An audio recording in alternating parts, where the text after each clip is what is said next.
Un livre fantastique et en même temps qui nous révèle dans cette histoire comment tout peut basculer d'un moment à un autre alors qu'on a une superbe vie, que tout tient à un fil quoi quand même. Mm. Donc il faut l'entretenir ce petit fil. En tout cas voilà, je vous présente un livre, moi j'adore, rien que le titre j'adore. Réveille-toi, sois heureux. Voilà, ça c'est le genre de roman qu'on peut complètement offrir à quelqu'un. Là le message il est clair, hein. Réveille-toi, sois heureux. Là, l'auteur Alal Benani aux éditions Percé et c'est un roman donc le héros. Moi j'aime beaucoup cette couverture. Le héros vit à Paris, superbe vie, super boulot, etc. Et puis il doit prendre des congés, il s'en va pour le Maroc, puisque sa famille vit à Rabat, et ainsi que sa fiancée. Et arrivé là-bas, il se passe un malheur et tout bascule.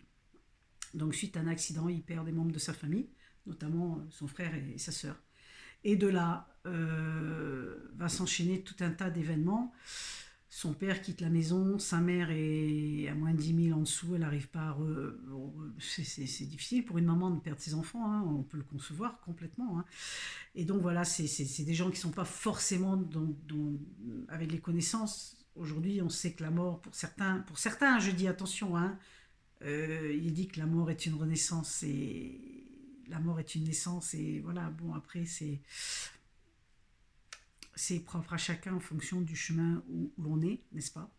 Et voilà. Et donc, tout ça pour en venir au héros, c'est qu'il va choisir de rester. Il a des congés en retard, donc il choisit de rester dans sa famille, notamment avec sa maman. Et de là, cet événement, comme souvent quand on a un gros choc comme ça nous amène à repenser notre vie, ça nous amène à savoir si vraiment on est pleinement heureux dans cette vie-là, le travail, le fric, les amis. Et puis on se rend compte que c'est pas si top que ça en fin de compte. Il y a des trucs qu'on voudrait faire, qu'on n'ose pas faire, et voilà, tout son cheminement va être là. Réveille-toi, sois heureux.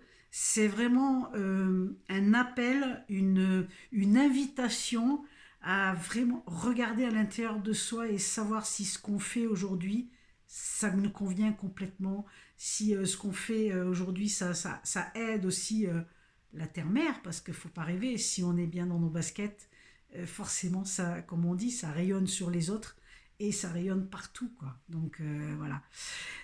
Euh, il va y avoir énormément de rencontres très sympas qui va se faire, l'opportunité de rencontres et d'échanges avec les personnes. Donc c'est un livre c'est un roman, mais aussi une boîte à outils, comme j'ai l'habitude de dire, parce il y a des solutions, il va apporter des solutions, il va partager ce qu'il a reçu comme enseignement.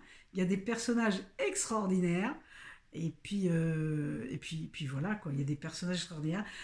Franchement, le titre révèle vraiment le dynamisme de ce livre parce qu'on ne s'ennuie pas, c'est sympa, on rigole, même si on est dans ce malheur avec ça, mais on rigole et puis il y a des vrais questionnements qui va résonner forcément en chacun de nous, forcément. Donc voilà, réveille-toi, sois heureux, moi j'adore, il joue avec le soleil comme ça, et si vous avez l'élan du cœur, les amis, n'hésitez pas, parce que vous allez vous régaler. Et puis je vous dis à bientôt avec un nouveau roman.